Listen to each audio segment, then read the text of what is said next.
Zarkoth had been the head xenozoologist at the Galactic Preserve for 73 cycles. In that time, he had witnessed the galaxy's most fearsome predators in captivity, the crystalline stalkers from Kepler 442b, the phase-shifting worms of Proxima Centauri, and even the dreaded void reapers that could survive in hard vacuum. Nothing had ever made him question his career choice until the humans arrived. The human specimen, a female named Gabriella Chen, had been rescued from a derelict colony ship along with her companion, a male called Jonathan Rivera. The Galactic Council had designated them persons of interest and placed them in the Preserve's diplomatic observation wing while they determined what to do with Earth's newest representatives. The wing was comfortable, luxurious even, but it overlooked the predator enclosures. That's where the problems began. "She's doing it again," Zarkoth's assistant Prilix announced, his tertiary eyes swiveling in distress. Zarkoth rushed to the observation deck, his 4 legs carrying him faster than usual. Below, in the Nexus Panthera enclosure, home to 6-legged apex predators from a high-gravity world, Gabriella stood at the transparent barrier, gesturing animatedly.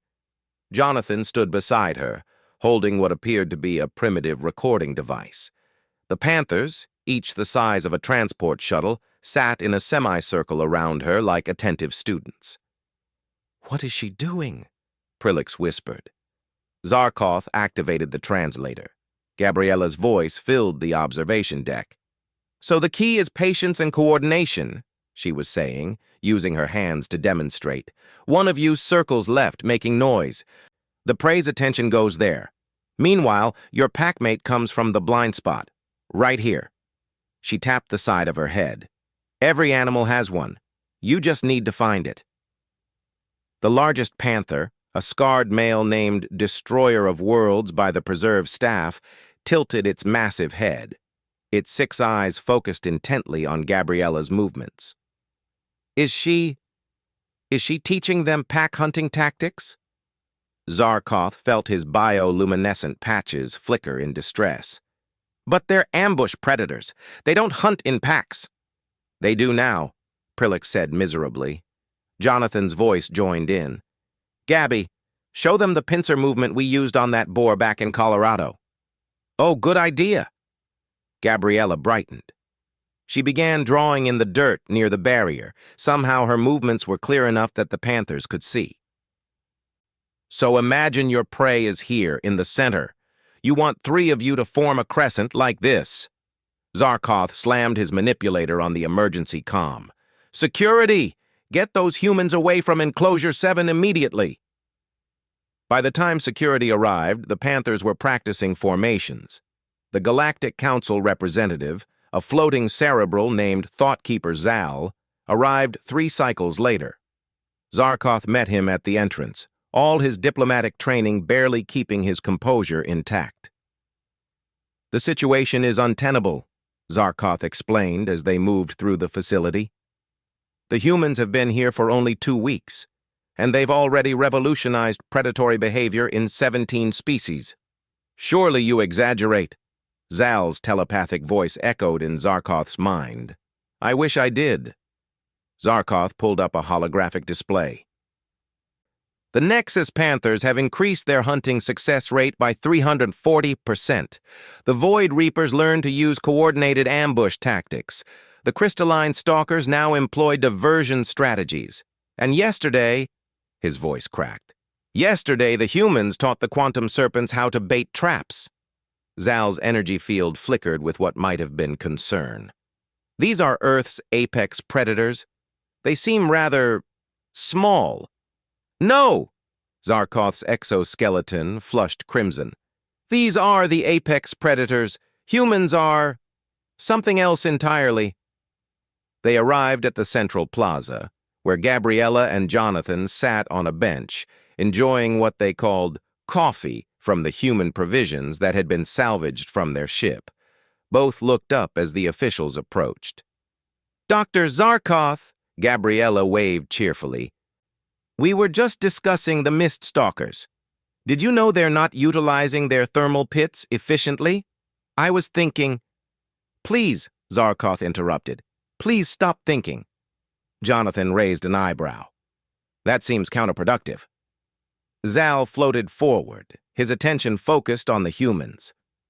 I am Thoughtkeeper Zal of the Galactic Council. I must ask, why do you persist in educating our preserved predators? Gabriella exchanged a glance with Jonathan before answering.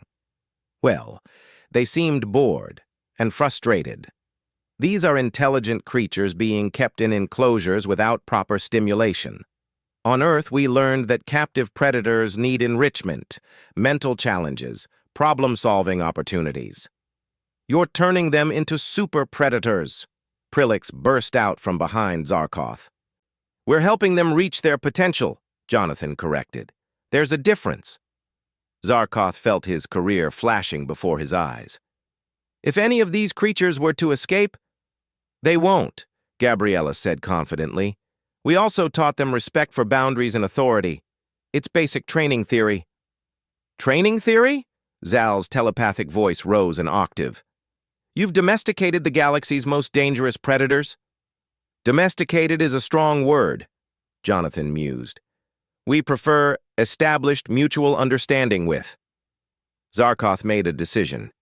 He reached into his utility pouch and pulled out his resignation crystal, pressing it firmly into Zal's manipulator field. Effective immediately, I resign. 73 cycles of service, and I will not spend cycle 74 watching humans casually rewrite millions of years of predatory evolution. Zal examined the crystal. This seems hasty. Yesterday, Zarkoth said, his voice hollow, I watched Gabriella teach the Void Reapers, creatures that hunt in the vacuum of space, how to use stellar radiation to mask their approach vector. The creatures that we've studied for centuries that we've barely understood, learned advanced physics-based hunting in 4 hours. It just made sense given their biology, Gabriella offered helpfully. And Jonathan, Zarkoth continued, taught the phase-shifting worms how to coordinate their dimensional transitions for maximum tactical advantage. They can now hunt in packs across multiple realities simultaneously. Jonathan shrugged. They asked nicely. They don't speak. Not with words, no. Zal's energy field pulsed rapidly, the cerebral equivalent of deep thought. Thoughtkeeper Zarkoth, your resignation is rejected. Instead, I'm promoting you to Director of Human-Predator Relations. What? No, I don't want— The humans clearly have expertise we lack, Zal continued. If these are not Earth's predators, then they survived by different means we must understand. He turned his attention to Gabriella and Jonathan. How did humans become dominant on your world? Gabriella and Jonathan shared a long look. Finally, Jonathan spoke. We didn't out-tooth the saber cats. We didn't outclaw the bears. We didn't outrun the wolves. Gabriella continued. We outthought them. We out-strategized them. We learned from them, adapted their techniques, and improved upon them. We turned their own strengths into our tools. And then, Jonathan added with a slight smile, we taught them to hunt with us. Wolves became dogs. Predators became partners. Zarkoth felt his world tilting. You're saying humans are persistence predators? Intellectual predators?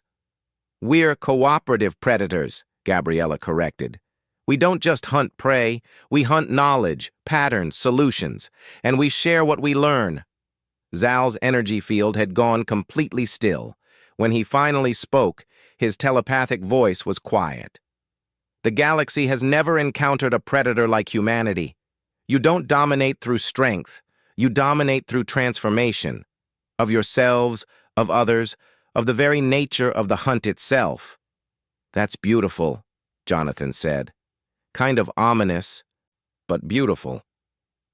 From the Nexus Panther enclosure, Destroyer of Worlds let out a calculated, coordinated roar, followed by 5 others in perfect sequence, a hunting call that had never existed until humans arrived. Zarkoth looked at the resignation crystal, now rejected and useless in Zal's field.